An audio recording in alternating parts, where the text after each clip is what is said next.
Welcome to the day one session on chapter one drug design, target identification using pathway databases. So, myself, I am Dr. PK Praveen Kumar, and I am also, other than Professor, Department of Biotechnology, Sri Venkateshwara College of Engineering, I am the founder of Phyto Nanos Drug Technologies. So, let me first introduce, according to the highlights of this presentation, mention about phyto-nanostruct technologies. So before going to today's session, I gave you a few suggestions, few information to you. If the participants can click yes in the Google Meet invitation, you will be automatically permitted to log in on each and every day, and also you'll be getting a reminder accordingly. And related to this internship and certificate course, okay, nearly 55 participants have enrolled in this certificate course. So on each and every day, I'll be providing you the recorded video sessions on tonight, or I'll be giving on the next day morning. So if you have missed any sessions in between, you can able to watch the recorded sessions provided to your registered email. So whatever email it is see that concerned the participant didn't accept the invitation. So you should not decline the invitation. You should accept the invitation. So the recorded sessions alone will be getting, and actually we have, this is a 15 days course, and if you see this 15 days internship and certificate course, okay, I'm just sharing you the details. The first 14 days we have the training, first 5 days we have on drug design, then we go to molecular aspects, that is molecular mechanics, for the next 5 days. The last 4 days will be on vaccine design. And actually this test is generally, so this is not related to vaccine design, this is related to all these three concepts. So MCQ, we will be having around 25 questions, and these questions or just for self-assessment. These marks are not going to reflect in the certificate. So you will be provided an e-certificate after completion of feedback and after completion of MCQ. Okay, that to secure the certificate, you have to complete feedback as well as MCQ. Okay, so today we are in the day one session. So we'll be discussing on target identification using pathway databases in drug design. Okay, now let me take you to the PPT. So about phyto-nanos drug technologies. So phyto-nanos drug technologies private limited is an AST and MIC, that is MIC, Ministry of Education Institution Innovation Council. Both are from body of government of Indian bodies. These are sponsored. I mean, this phyto-nanostruct technology is a sponsored startup, and also it is recognized by DPIIT, that is Startup India, and MSME, Government of India recognized body. And if you see this incorporated in December 2024, and the major purpose of bringing this startup is to support the patients suffering from almost all the diseases through novel drug delivery technology, innovative, sustainable solutions. So, about this manufacturing division in phytonanos, at present, we are synthesizing around 23 standard phytochemical drugs. Whatever phytochemical drugs we are providing, so this can be up to 95% purity. Okay, like if you want to procure these kind of chemicals, for example, if you search in about the price of ethafrin A, okay, of 10 milligrams, the price of ethafrin A, see, these participants are not following my instructions. So ethafrin A 10 milligram from Sigma Rich, it comes around 1 lakh. So from Sigma Rich, the price comes around 1 lakh. But whatever products we are providing the same kind of a purity, okay, it is up to 15K. Okay, some products will range around 18K. So we are providing a nominal charges on whatever kind of a standards, whatever they provide, the similar kind of a standards and assurance of the standards can also be will be getting from IIT Madras and other standard institutes. Okay, so whatever we provide, these phytochemical compounds of a specific compound. You're not going to get all the kind of a withenoids. If you want to get a vitafrin alone, and if you want to pursue research in vitro and in vivo studies, we are selling these kind of a products. So other than these products from ashwagandha, we are also focusing on the other plants like Varidia diffusa, Panax ginseng is a Korean ginseng, and Withenia somnifera is an Indian ginseng, and Philanthus niruri. So these are some of the plants, and these are the compounds we are marketing. Other than this, we are also based on the customer's requirement. If they can't able to even afford rupees 15K for 10 mg, we are also providing in various levels of purity. That is 50% and above, 80% and above. And obviously, this is what I already told. The 95% purity and above is around 15K. Okay, it varies with respect to the type of product whatever we are going to sell. And if you see this this kind of a phytochemical products, we are also conjugating with biological nanopolymers, especially like chitosan, and we are providing it for the in vitro and in vivo research studies. These drugs are not used for human consumption, because this is used only for research purposes. But even for the research purposes, if you want to procure from Merck, obviously we have to spend 1 lakh and above. Few chemicals, if you purchase from Merck, it comes around more than 2 lakhs also. Just 10 milligrams alone, it comes around more than 2 lakhs. So we are providing with nominal prices. This is actually we are making based on the protocols established in our institution through incubation centers. And these are some of the certificate courses approved by MSME. I just taken from 2020. I have taken more than 15 certificate courses, okay, for Institute of Innovations. And also we have received grants from AST Atal to conduct FTP. We also I also received a grant from CSER to conduct similar kind of workshops. Okay, and if you see, this is a recent kind of a postdoctoral associate I have completed in IIT Madras. So I just completed in silico, in vitro, and in vivo studies on the effect of these plant compounds in HSP90 mitochondrial targeting. So that is, I already told you, our company is focusing on drug delivery technologies. So I just focused on mitochondrial targeting. Very few scientists in India are focusing on mitochondrial targeting. Myself, I majorly trying to expertise in hepatocellular carcinoma, done multiple experiments on HSP90 in vitro and in vivo studies. And so other than mitochondrial targeting, presently I'm also focusing on nanotechnology. Okay, and this is the certificate I got received from Professor Michael Komiha. He is one of the India's #1 bioinformatician who is working in protein bioinformatics lab, IIT Madras. And these are some of the accolades.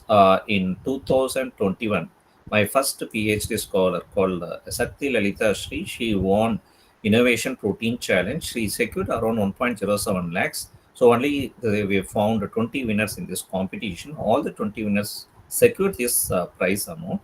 But oh, sorry, I I think I have already started recording. Okay, no problem, because I have to provide. Okay, so okay. I think I've started recording, so just I checked it. Okay, now if you see this Yes, protein sir, you have hackathon, started recording.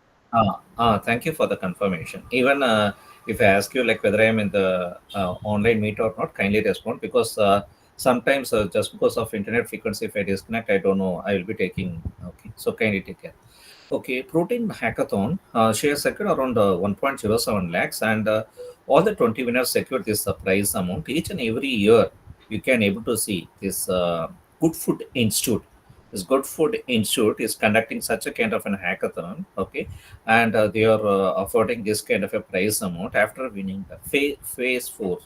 Yeah, that is, we have 4 phases in each and every hackathon, including this hackathon. So if you win in phase four, that is the final phase, you will be getting around 1.07 lakhs. We also worked a similar kind of research. That is whatever I'm taking in the class. Okay, and later we also received grants from TNSST. The UG students have secured the kind of a grants. And in Drug Discover Hackathon, this was conducted by AST and MIC as well as CSAR. Okay, so these together conducted a Drug Discover Hackathon in 2020. our team of students has secured around 3.6 lakhs. Okay, so what I want to mean is there are a lot of hackathon competitions, innovation challenges, competitions in India. Okay, so one thing is that if you learn this kind of a course, you can involve and you can able to win such a kind of grants. And this is a recent grant we secured in 24 to 26. This is a financial grant of 5 lakhs. We secured from AACT. We have secured from AACT as well as MIC. Okay, so only for through this grant only I have established this startup. 135 innovations out of 1 lakh 5,000 submissions have received grants from 1 lakh to 10 lakhs. Myself, I got 50% of the maximum amount, that is 5 lakhs, just because I have already received a part of funding in a NRF funded project to complete a part of a research. So they just decided that the scrutiny team has decided to provide 50% of the maximum amount. Okay, so the funding is range from 1 lakh to 10 lakh. So what I did, actually the same kind of plant compound, instead of just simply restricting up to the mitochondrial targeting technology, I also used a nanotechnology. Okay, so for this kind of a nanotechnology incorporation, they have provided 5 lakhs for me. So, funny thing is that initially, if you want to develop any kind of a drug for any disease, you have to remember that we have to do initially in silico studies, computational studies, to reduce the price of the development of a drug initially before checking it. Okay, and if you see this slide, what are the guest lectures delivered in industry? So in Global Virtual Healthcare Summit, okay, so this person is a multimillionaire person, okay, 100 crore business. He is having one kind of a software, okay, related to drug design, and even this Dr. Chetan Mendrita. So all are actually MNC companies who supply the drug design software. Along with them, as an academician, I got an chance to provide a kind of a guest lecture for this Global Virtual Healthcare Summit. I provide you the links after the class. Okay, so that is, I paste you the YouTube links, whatever I presented. So you can also watch these kind of videos, and this will be helpful for you. Okay, to enhance the skills, to inculcate a few more kind of skills for the upcoming sessions. Okay, so I'll be sending you this YouTube video as well as the A Altum. No, Altum Technologies is from Bengaluru. Even 4 years before, they came to my institution for recruitment of students. They require actually UG and PG students, and even they want these kind of skills. Whatever I am training, the drug design skills, vaccine design skills, they want these kind of skills. So if you want to apply for these kind of companies, you should have this elementary knowledge. Whatever I am going to take you. Okay, and if you see, I am also going to send you this kind of a YouTube video, and you can able to see how I utilized the drug design skills for a project and for the other things. Okay, like a pipeline of how I use for drug design. And these are some of the guest lectures delivered in colleges. So I travel in and around India, okay, to present guest lectures, and these are the recent guest lectures completed. Okay, let me first. I think I can. Uh, so now I can go forward because it may hinder in future. Okay, the quality of presentation might. Yeah. So now I just continue my session. So guest lectures delivered in institutes and industry. Okay, so recent course I've completed is on bioinformatics. In these courses, around more than 250 to 300 participants have participated. Okay, so that is comparative drug and vaccine design I conducted in July, and on July to August, I've conducted artificial intelligence in and machine learning in drug and vaccine design. This I'll be conducting after this course. That is taking a week break.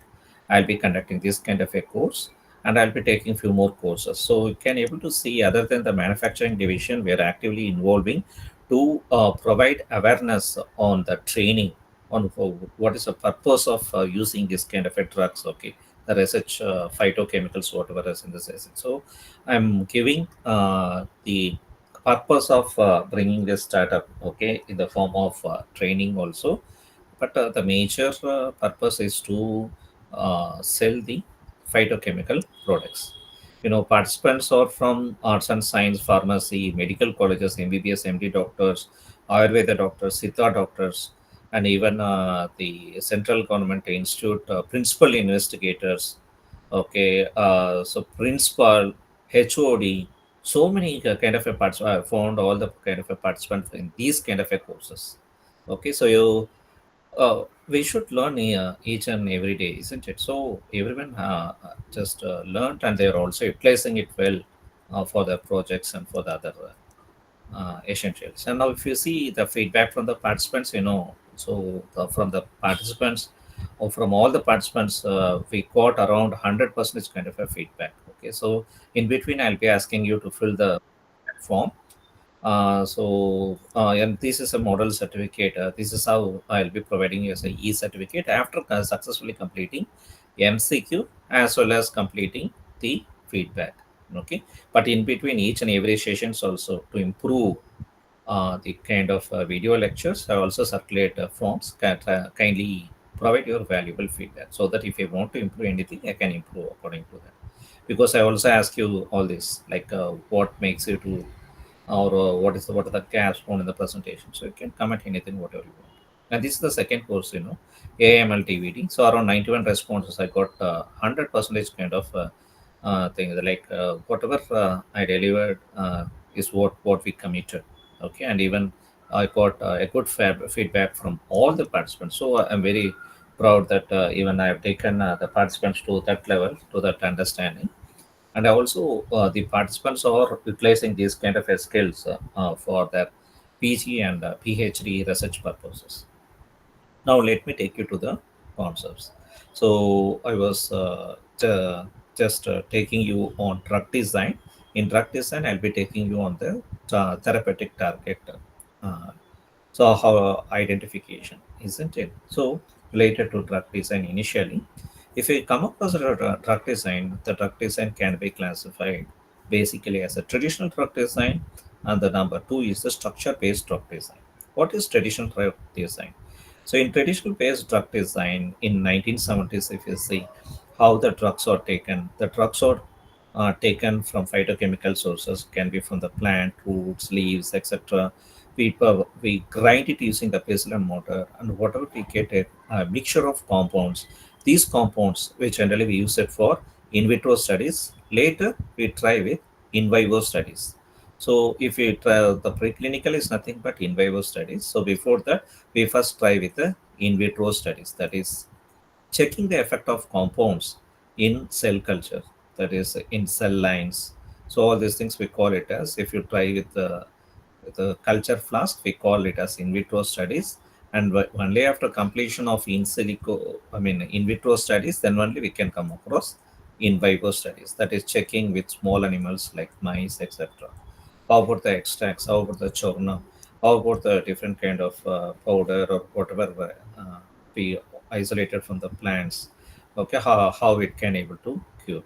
So like plants, so they are, even the drugs are isolated from algae, fungi, bacteria. Okay, so there are different kind of sources for drug design. But if you take a plant sources, and if you try to isolate the compounds, we call this kind of a study as a pharmacognosy. So if you simply rely on the the plant compounds for the treatment of diseases, we call this branch of study as pharmacognosy.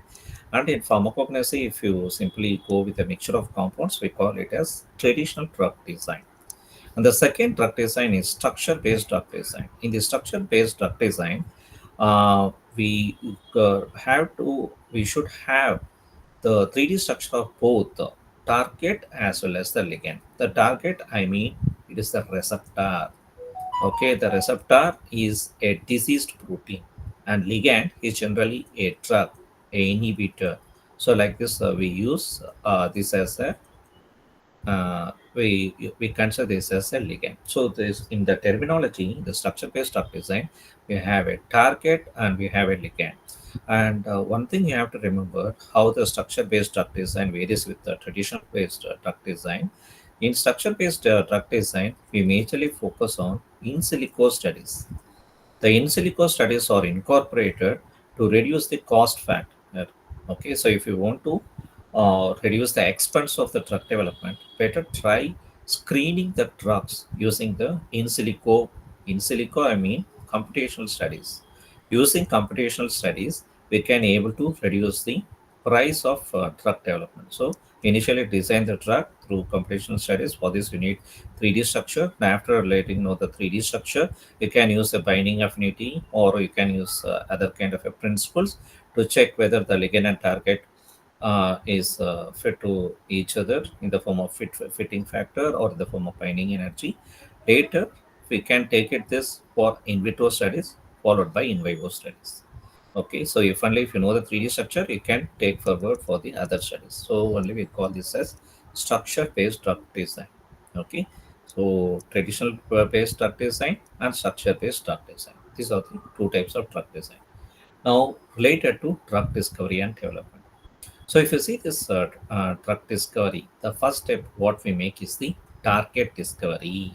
So if only if you know the disease protein, then only we can able to take forward for the drug development, isn't it? So first we should know the 3D structure of the target.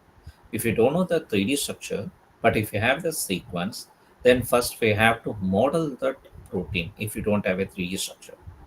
So after modeling that protein sequence, we will be getting a 3D structure of a protein that we can use it for drug design. And participants, one thing I like to mention that generally I will be taking 30 minutes or 40 minutes theory, and the remaining 20 minutes I take you to the browser or the tools or databases, and I just provide you the practical skills. Okay, so just knowing the practical skills won't help you to write research papers, review papers, patents, etc. One should have a knowledge even on the concepts. See, we should know pharmacognosy. Just now I came across a pharmacognosy, and we should have a knowledge on pharmaceutical chemistry. One should have a knowledge on bioinformatics. One should have a knowledge on drug design. So one should have a knowledge on pharmaceutical technology. So many kind of subjects are interlinked in this drug and vaccine design. For vaccine, of course, you should need a knowledge of immunology, vaccinology. So these are different subjects you have to learn. So these are amalgamating subject. Okay, so lot of things we can use it even for practical purposes. Okay, so one should have a theoretical knowledge also. Okay, so we just after the theory, I take you to the hands-on sessions. Now let me take you to the drug discovery and development. So initially, if you see in the drug discovery, I told you a strategic research part is the most important strategic part is to come up with a kind of a target. Okay, and unless you have a target, you can't able to proceed further. The next thing is the exploratory research. In the exploratory research, we majorly focus on ligand. Here, in the strategic receptor, research, if you focus on receptor, okay, which is one of the basic thing needed for the drug design. The next in exploratory research, we focus on a ligand. Okay, so ligand, I already told you, no, that it can be a drug inhibitor. Generally, if you take it to the pharma, so we will be calling it as agonist, antagonist. So agonist, antagonist comes under a ligand. Okay, and receptor generally, usually it is a protein. So if we take any kind of case studies, the receptor is usually a protein. A ligand can also be a protein, but this is a small protein and this is a macromolecular protein. Receptor is a macromolecular protein and ligand can be a small protein, or it can be a DNA, or it can be RNA, or it can be even peptide and other biomolecules. Okay, so ligands are generally a small molecules when compared to a target receptor. Got it? And receptor is usually a protein. Now let me take you further. So if you see this in the exploratory research, whatever I am telling, a drug. Okay, so initially bringing a drug. So we have a phases of development. Initially, we have to come across what is hit. Okay, we have to develop the heat, so that what we call it as the heat generation. Later, we identify the lead in the from the heat. So more about the heat and lead. That is, after heat generation, we go to the lead identification. More about this we'll be seeing in the subsequent slides. Okay, and for this we can use virtual screening, assay development, high throughput screening, drug design, heat to lead. And the next step, what we can progress is from discovery to development. We have to go across with even lead optimization. You know, from here to here. Okay, so from here to here, this is purely computational, including this. The target discovery also. Okay, all this comes under computational technique. So first we have to, yeah, use the computational in silico techniques for the truck design. Later, so from here you can able to see, isn't it? So whatever they shown discovery is nothing but a design part, a truck design part.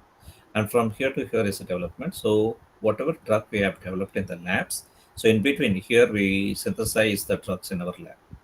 So if it is a synthetic truck, we generally call it as allopathy truck, isn't it? So even now we can have an Ayurvedic drug.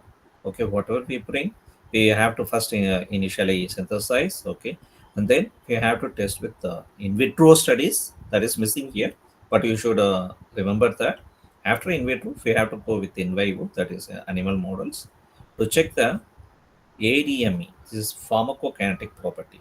Later, you can check efficacy as well as safety. And whatever we test in animal studies, okay, we test the drug in animal studies, that what we call it as a preclinical. This we can take it further for clinical drug development. For clinical drug development, so we have to involve the to check the efficacy of the drug in clinical trials. If you see the clinical trials, there are four phases in clinical trials. Whatever I called as a fourth phase is related to post-marketing surveillance and approval. So this is actually phase four, but generally can able to say phase one to phase three in the clinical trials. In phase four, obviously the market, the drug has come to the market, and it's already also getting approved from the FDA. And EMA stands for European Medical Agency. FDA stands for, what is FDA? Can someone tell me what is FDA? Expand FDA. So if I start taking, definitely you'll be getting sleep also. You should not get fatigue. So we are also going to have interactive sessions on each and every day. For the first 5 to 10 minutes, I'll be recapping the session whatever I've completed. Okay, so I'll be asking you the questions. Kindly interact with me to make session more interact, to make more active, and even you are making others to learn from your side. So now the first question I'm asking you is expand FDA. Can someone provide me the answer? Very Food and Drug Administration, sir. excellent answer. Okay, so good, because we should also have these kind of knowledge other than the computational skills. Your answer is right, and even many participants are interacting very actively. Thank you. Now let me take you to the continuation. That is, in the next slide, we can able to see major discoveries of drug discovery, development, and elucidation. Drug discovery. Okay, so in drug discovery, what we generally do, we go with different kind of areas like cloning. So cloning, generally, if you want to develop a DNA, RNA based drugs, obviously we should have this kind of a knowledge also. Okay, and we should have a biological assay. We can use different assays. Myself, I worked on mitochondrial targeting. I told you very few professors are working on that. So in mitochondrial targeting, we have it distinguished kits like isolation kits, assessment kits. We have staining kits. Okay, so we have to analyze only the double membrane layered mitochondria. That is something different. Like mitochondria, we have different kind of organelles. If you're working on Golgi bodies, then obviously we have to use that specific biological assays. So like this, we have to go with a particular biological assays, screening the drugs, okay, multiple drugs through combinatorial techniques, and using the medicinal chemistry. Okay, all this generally we call it as a drug development. I told you The major thing is whatever we want to develop a drug. After developing the drug, we try it in vitro cell culture studies, and then we try with in vivo, isn't it? But other than in vitro and in vivo, one should have a knowledge on pharmaceutical scale. Okay, so I'm just selling the phytochemical drugs of less quantities but with high purity. Just because of its high purity, okay, the price is gone up to even a lakh. That's what I told you earlier, isn't it? 10 milligram of a kind of a plant steroid compound comes around 1 lakh from Merck. Okay, but if you have scale up, then obviously even the price will be reduced. But to get the 10 milligram of that vitaferin A, how much kind of root powder is needed? We need just not more than 1 gram of root powder of ashwagandha. What is the price of 1 gram? 50 grams of ashwagandha we can able to procure for 50 rupees. It means that the value of 1 rupee of root powder, after the isolation, extraction, purification, characterization techniques, whatever we come up to the 95% purity, it came 1 lakh. 1 rupee to 1 lakh. Got it. So there are so many yeah, factors involved on the cost factor, on even on the based on the purity, on what exactly we want from the drug source. And if you see, even the scale up also influences the cost factor of the drug. And similarly, we have to check initially the safety, efficacy, and ADME pharmacokinetic properties, formulation for different types of drugs, tablets, capsules, syrup, ointments. So many kind of formulations are available, isn't it? So, what kind of formulation is needed for the drugs? That's all. That all also be to be decided for the type of disease to be treated. So, in drug development, we have to consider everything. Okay, now obviously, even the whatever different formulations we have, we can bring it to the FDA approval, which comes under after the post-marketing surveillance phase 4 trial. Drug elicitation. What is this drug elicitation? Till now, we are discussing on drug discovery and drug development. What is this drug elicitation? Get some kind of a knowledge now. So we can test model organisms. We can check with the worms. We can check with the zebrafish, like whatever the effect of whatever the drug you have developed. And if you instead of checking with the small animals like mice and rats, even if you don't want to sacrifice the small animals, why can't we try with nematodes? Nematodes is kind of a worm. So the nematodes can also mimic the human genes. The worm is having the human gene. So we can also try with the Drosophila. Okay, so if you try with this, even like worms, Drosophila, zebrafish, all these things like, whatever model organisms we use. So that is a kind of a drug elicitation study. Okay, that is we are interpolating. Okay, kind of interpolation, extrapolation studies, isn't it? Whatever based on human genes.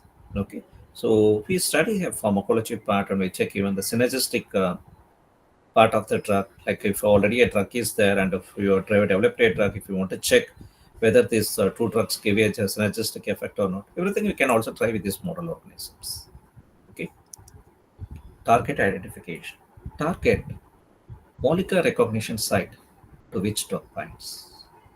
Target may be a protein molecule, a receptor, enzyme, transport molecule, ion channel, tubulin, immunophilin.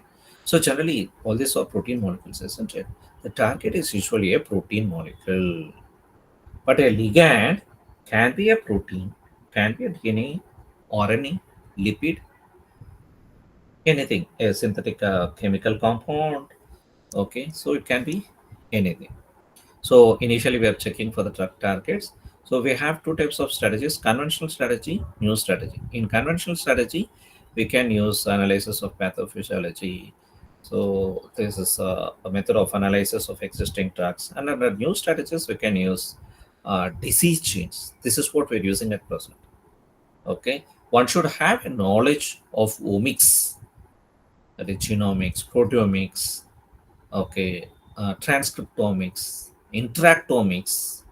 Like this, we also have diseasomics, diseasomics. Okay, so like this, so we're not just simply knowing about the disease genes can give you an idea. Other than knowing about the different types of omic studies, one should also have these kind of a knowledge. That's what we're implementing in this kind of a new strategies. And what are the disease modifying genes? Many diseases are occurred because of mutations.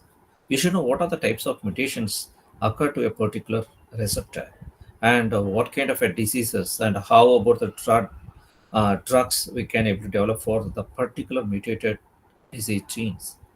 So all these things or something in new strategy, like if you want to develop a precision medicine, one should check with all these kind of factors. And generally, if you see most important target from for all the diseases or receptors. The receptors here I mean surface receptors.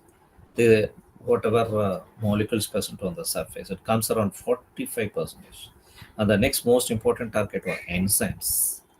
So this is for general disease information from the database. Now let me take you to the target deconvolution and target discovery.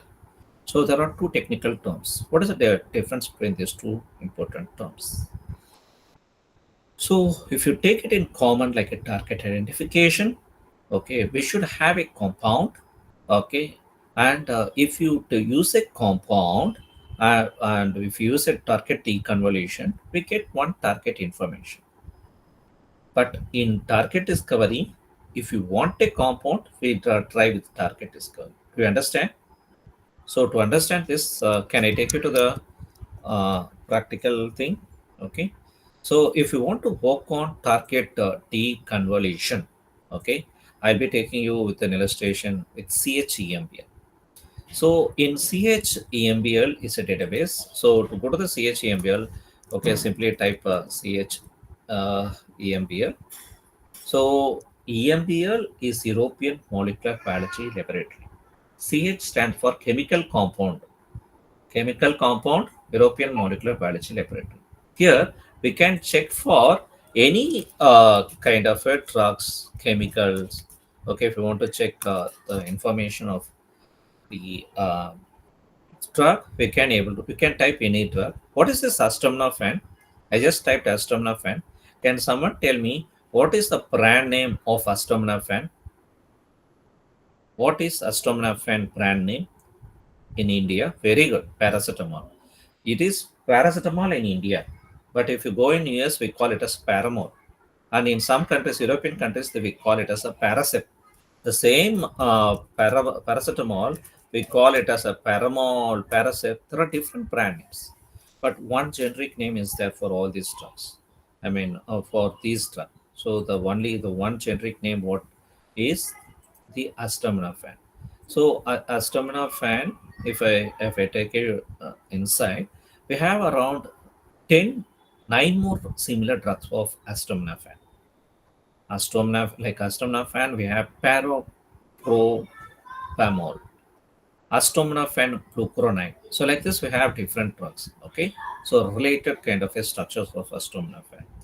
For example, if I want to generate heat map of acetaminophen and two closely related acetaminophen derivatives, so I simply check this acetaminophen here and check this here and check the third drug. Okay, the three drugs alone I have selected. Whatever three drugs I have selected, I'm going to click this generate heat map to check. So if I generate the heat map, you can able to see that how about the uh, how about the drug affinity with the various receptors. This acetaminophen is best binding with the solute carrier family 22 member level. Next, it is binding with the ATP binding cassette. ATP binding cassette subfamily C member 2, also binding with proteasomes. So like this, we can see multiple targets for acetaminophen. Other than that, we can also see the species. So acetaminophen is used for what kind of a species? So if you see this heat map, okay, the first row stands for acetaminophen. So we have values from the chembl value from 3.6 to 6.8.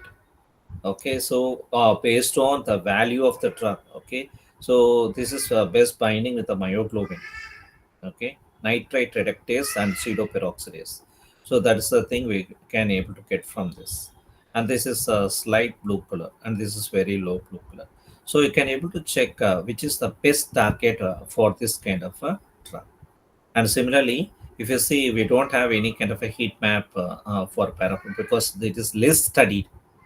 If we have a more extensive studies or done by the scientists, then based on the data, you can able to find this kind of intensity of colors. And basically, why I've showed you, this is an example for target deconvolution. If you know this structure of a drug, you can able to get multiple target receptors. Okay, this is what we call it as target deconvolution. You got it? Once again, I'm taking you inside. See here, target deconvolution, we should have a compound. One compound structure is also sufficient. Instead of taking three compounds, I just showed you like how if you want to get a three compounds information, even you can able to get that. We can also get in the form of heat map. You can also try with a single compound, you will be getting the similar kind of information. Okay, so have a compound and go with the target deconvolution. But here in target discovery, we have plenty of compounds, plenty of similar compounds. From plenty of similar compounds, if you want to check which is the best compound for a target, you want to screen a best drug from for a target, that's a target discovery. So obviously, we rely on only one target. Okay, and even if you take this target deconvolution, however I taken CHAMBL, what is the necessity to check whether this drug is going to bind with the multiple receptors? Any patient want to want the treatment for a disease. That means a particular disease. So for a disease, we have one target. Okay, it can be a target deconvolution technique, that is taking one single compound or taking a multiple compounds and screen it under target discovery. We require only one target. Okay, and whatever one target we take it for a disease, we use it for target validation. We have to validate.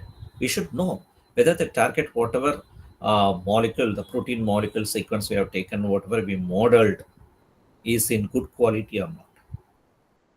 If the protein quality is not good, even whatever you worked on a single compound or a multiple compounds for a binding with a target, that is no use. We should also validate that. And also, you have to check whether your drug is binding in the appropriate binding sites or not. That's most important. The target validation doesn't simply rely on the quality of the target protein, that also depends on whether your drug is binding in the binding sites. Can I give you an example?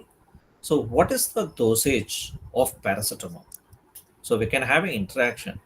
Unless we interact, we won't get much knowledge, I believe.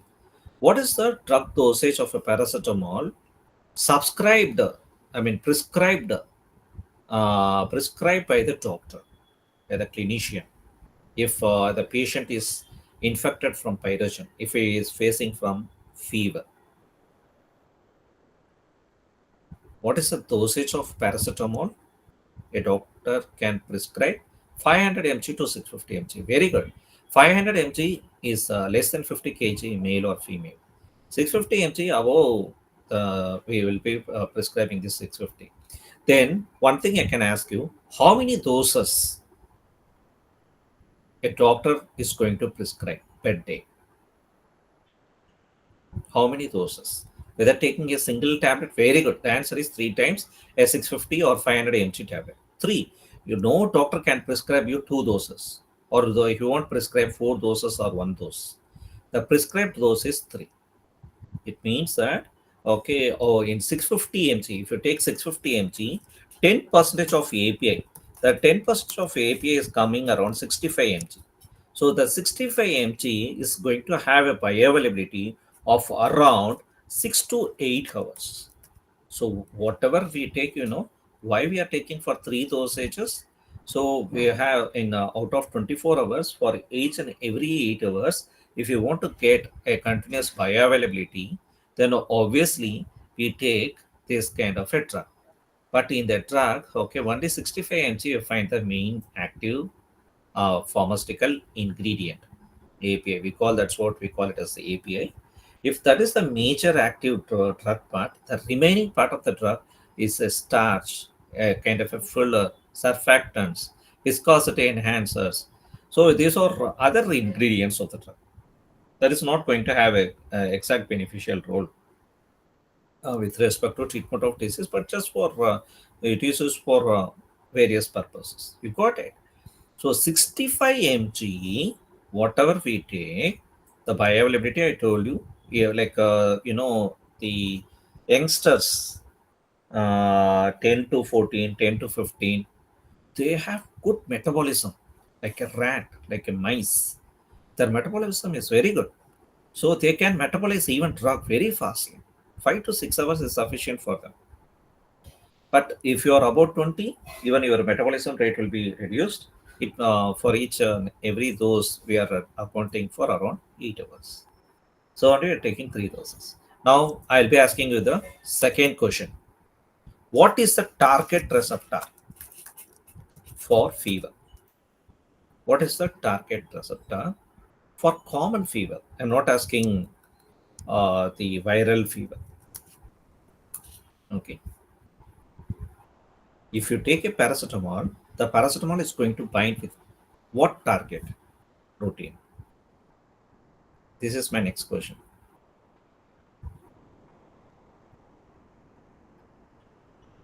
PGA2, good, of course. What is the most important receptor? That is called PGA2 is one of the receptor. I know that. COX2. Do you ever come across this COX2? If you check it in medicinal chemistry books, they initially give you this COX2 receptor as the primary target to relieve from pyrogens, that is to recover from high body temperature. When we can tell it as a fever, if you find high temperature in our body. But and if you see this COX2, cyclooxygenase enzyme 2, very good. That is we have types of COX2, COX1, COX2 like that. So COX2 refers to the cyclooxygenase 2 enzyme. So if you see this COX2, where is it present? Which tissue is having COX2? So if a patient is having a cardiac problem, obviously the drug whatever we design has to target the heart. If a patient is having a kidney problem, then whatever drug we design has to target kidney. If a patient is suffering from common fever, what exactly is the major organ or tissue target? Tell me that.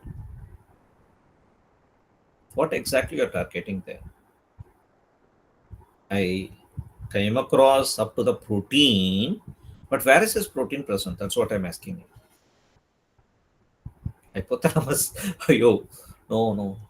Hypothalamus. Actually, this is also an excellent answer. But I can give you some kind of an information related to this. Participants always remember whatever I am taking you, okay, take it positively. You should not try this. This paracetamol, we are taking one dose, I mean, 3 doses a day in a period or interval of 8 hours. But if you take 3 to 4 tablets at a time as a single dose, what is going to happen? It targets the brain. So even if you take 4 tablets, it can create blindness. If you take 5 to 6 tablets, it is lethal. It kills you. The same paracetamol is used for treatment of fever, but this also have cytotoxic effects. This can touch even up to the central nervous system. This can also target up to that. Okay, that kind of an answer you got it, but I'm not asking you to target the central nervous system by giving excess dosage. I'm asking you what is the exact thing we are targeting with paracetamol. So we face high temperature, isn't it? How we feel high temperature? If you touch your hand of another person, okay, how the doctor can sense? They can give you a thermometer. or they even test the, I mean, they keep a kind of a thermometer somewhere in your hand and they check it, isn't it? So what do you understand from that? Only from blood. The COX2, okay, target is present in blood. This is a blood protein, surface protein of blood.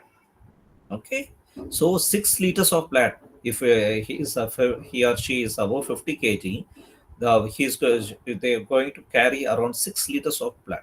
In 6 liters, that is 65 mg of API of paracetamol is targeting around 6 liters. That is, what is 6 liters? 6000 ml. See, this is what we call it as drug specificity. A small drug part is going to target a maximum volume in our body. Okay, come to the second case. The second case, what I'm going to explain you is stomach upset, bowel upset. If you feel bowel upset, what drug we take? What is the drug we take if there is upset in bowel movement? Drug for bowel upset. Provide me drug. See, these are the general things you should know. If you face fever, immediately, if you go even outside, you take paracetamol, isn't it? If you face stomach problem, what you take? What drug you take? If you're staying in the hostel, you should know.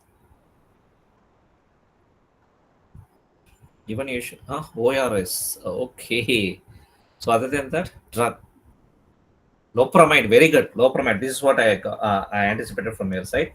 Loperamide is right. Okay. So loperamide is brand name. We have Loperat, and other kind of Loperamol, something we have. So loperamide is generally thing. So even other drugs are also there, but this is a very cheapest drug one can able to use. So think about the loperamide. The loperamide, actually it is around 5 mg of the drug. And if you take 10% of the drug, it is around 0.5 mg. So even if you take 1 mg of the drug, see, this 1 mg of loperamide API is almost targeting the entire intestine.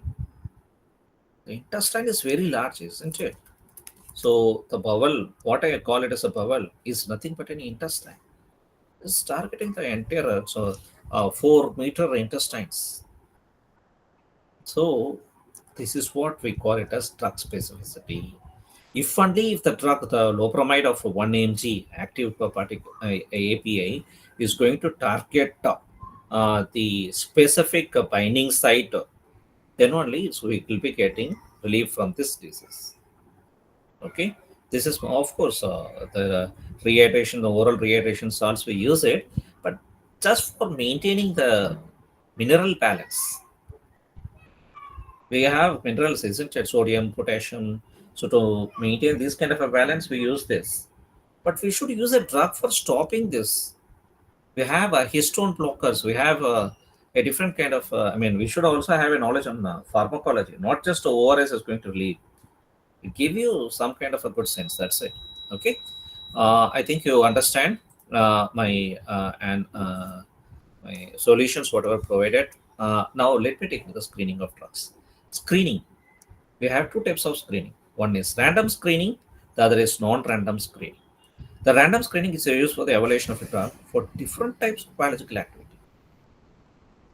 I came to know that the neighboring college, one of the student just grinded a guava leaf powder, and they want to check for antimicrobial activity. When they carried this kind of a powder, okay, the guava leaf powder, accidentally it fell in the floor. So, where the guava powder has fell, fell around the swab of ants. So, under ants crowd, this guava leaf powder has fallen. Then what happened? The guava leaf powder is a good insecticide, I believe. So, obviously, the ants are died. ANTS, ants are died. See, they want to try for some antimicrobial activity, but they come up with some kind of a discovery. Okay, So different drugs have different kind of an biological activity. And similarly, non-random screening, also called as a targeted or focus. That's what we are focusing. We are not focusing simply on random screening, just like that take some kind of a leave, take some kind of a route used for any kind of treatment. Okay, we are using a non-randomous kind of the drug discovery. The next, serendipitous drug discovery. What do you mean by this? A patient infected with intestinal parasite was supposed to give naphthalene, but he was accidentally given astenolide.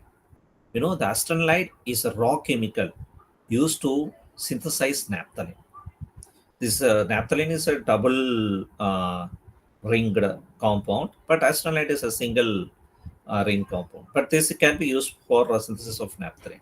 Just because they don't have naphthalene, they tried with this. But what it happened, this fever was reduced. If any patients infected with intestinal parasite, they obviously find even fever. Okay, so just because the patient don't have naphthalene at the time, when they tried with whatever raw material they had, it was treated.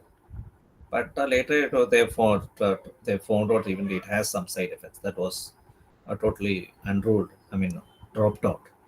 But if you discover any such a kind of a drugs for any particular diseases accidentally, that's what we call it as serendipitous drug discovery. Computational approaches for multi-target drug discovery. Till now, we are discussing on a single target. If you want to go with a multiple targets, okay, we can have in the form of ligand-based or structure-based. In structure-based, we have these are the methods of drug design. So in the subsequent classes, we'll be discussing in detail. So just like that, you can see the slide. In future, we'll be discussing all these informations. Lead discovery and analog drug design. Lead discovery. So we are discussing lead, heat, etc. Isn't it? What is that heat and lead? These are some of the terminologies. The lead is generally a drug-like small molecule or biological therapeutic, typically termed as a development candidate. So if you want to develop a drug, a part of a drug which is having a major beneficial effect for a disease, that is what called a. In the lead, we can attach or detach functional groups. Okay, what we try with the chemistry, clinical chemistry. Okay, so we can attach and detach, and we can check the efficacy. We can compare with the leads. So we can try to develop as many number of leads, and we can check which is the best lead, and we screen the best lead. Okay, this is how we go across the final lead. Whatever we take it for treatment is what we call it as drug. Initially, before development of a drug, we start with lead. And there is some concept called analog drug design. What is analog drug design? Analog design is usually defined as a modification of a drug molecule. That's what I mentioned you. So in the lead, we can attach or detach the functional groups, so that whatever the modified drug you have prepared, modified lead you have prepared, if you try to talk with the target receptor, you may get a kind of a better binding energy.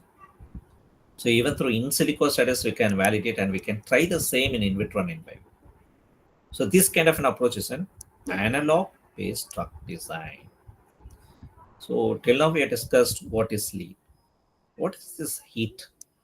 Before coming up this kind of a lead, we can also try to develop from heat. The heat is the initial thing. Okay. Later we bring a lead, and then we can come across with the drug development.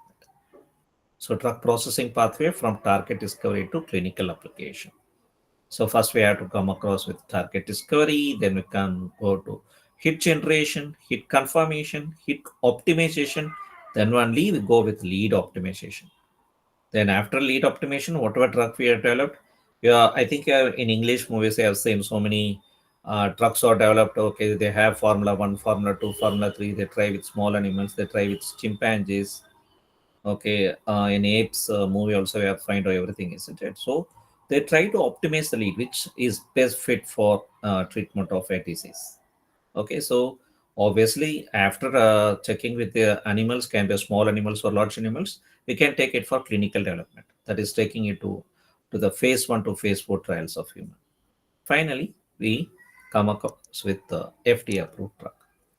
So if you see the different methods of framework combination approach, so the drugs can also be linked with a part of a drug-like molecule. For example, if this is a drug and this is a mitochondrial targeting region, if my major objective is to target the mitochondria, okay, then obviously what I can do, I can link this drug with this mitochondrial targeting region. In medicinal chemistry, you come across a concept called prodrug. The prodrug is, whatever you link drug one and drug two. Okay, drug one and drug two. So generally, this drug is inactive. But if it goes to the desired tissue, then the drug becomes more active. Only if it goes to the desired target organs, and only this prodrug can shows the can prove it as an active drug. But if you see this concept, okay, this is what we call it as fragment-based drug design. Fragment-based drug design. So instead of simply focusing on a single drug, if you want to improvise the drug delivery technique, we can able to link drug one with mitochondrial target region one to something like that through linker. You can either link with linker or you can fuse these two part of the drug. We can merge. There are different kinds. So all these things comes under fragment-based drug design approach. Okay, this is a part of a drug design. Drug development. One should have knowledge on all this. Like for a drug development, we should have formulation scientists, clinical development scientists, clinical operation specialists, toxicologists, clinical pharmacologists, safety physician, regulatory affairs. So there is a lot uh, involved in drug development, not just like in drug design. If medicinal chemistry, a computational biologist can bring up with a best drug for a disease, but for drug development, we should need all these kind of scientists and specialists. Clinical pharmacology. In clinical pharmacology, one should understand what is pharmacokinetics. I just need 1 or 2 minutes to complete this session, and the continuation of this and even the next session we'll be discussing on tomorrow. Okay, so let me take 1 or 2 minutes to complete this because some basic concepts we should learn. Okay, pharmacokinetics and pharmacodynamics. So pharmacokinetics is something related to LADME. Okay, that is L stands for liberation, A stands for absorption, D stands for distribution, M for metabolism, and E for elimination or excretion. But in pharmacodynamics, we check whether what a drug does to the body. So if you are working on pharmacology, okay, one can able to check the effect of a drug on a particular system like a cardiovascular, endocrinology. We have different departments in medical, isn't it? If you focus on the mechanism of action of a drug on a particular system, we call that as pharmacodynamics. See, in the drug design, we should have this knowledge also on pharmacokinetics and pharmacodynamics. In pharmacokinetics, we have to know about what are the drugs, what are the parameters of drug bioavailability. In a drug, we find the maximum concentration, time to reach maximum concentration, area under the curve, absorption rate, elimination half-life. So these are the properties of the drug to improve the drug bioavailability, whether the drug is reaching to the specific site or not. How we can determine? Only through drug bioavailability. Generally, the patients are preferred to take drugs in oral dosage routes instead of taking injections. Okay, they prefer to take oral dosage routes to check whether the drug is reaching to the specific site or not. We can able to check only through this drug bioavailability parameter. That's what we determine in pharmacokinetics. And of course, these are the properties of the drugs. One should know about this.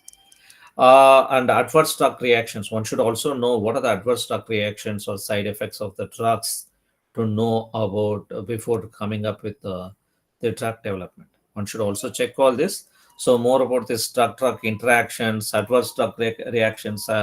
So all these things we'll be discussing it on tomorrow.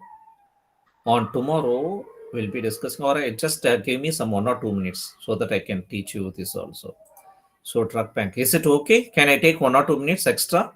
Yes or no?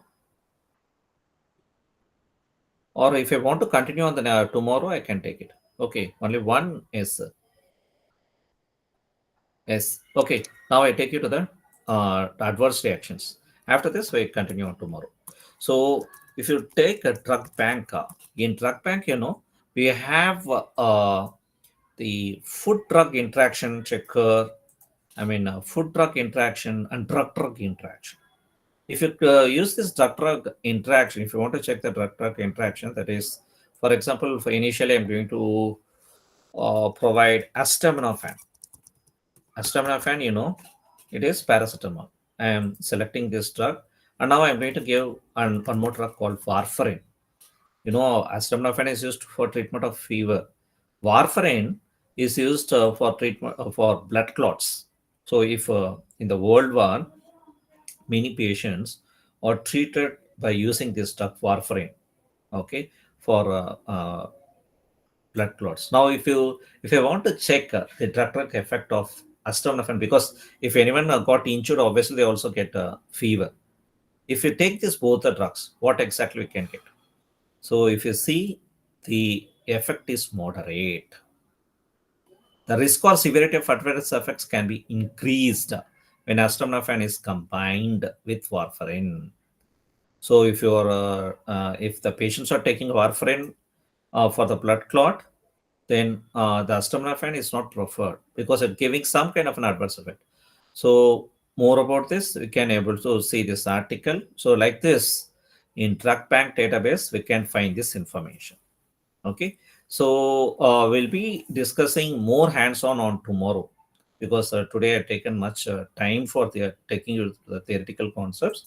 So tomorrow, directly after the recap, I take you to the directly to the skills. So don't miss my tomorrow session. So any doubts you have now, you can ask me at present. I have completed my today's session on target discovery. So on target discovery, I just showed you an example like CHEMBL, how to go with the target deconvolution. And for the adverse reactions, I have taken you to the drug bank and I showed you how to check 2 drugs or 3 drugs, even multiple drugs also you can check the interactions. Okay, so this alone we have discussed it on today, other than theoretical ones. So any doubts you can ask me. If no doubts arise from the participants, okay, so thank you very much for the patience. But tomorrow we'll be recapping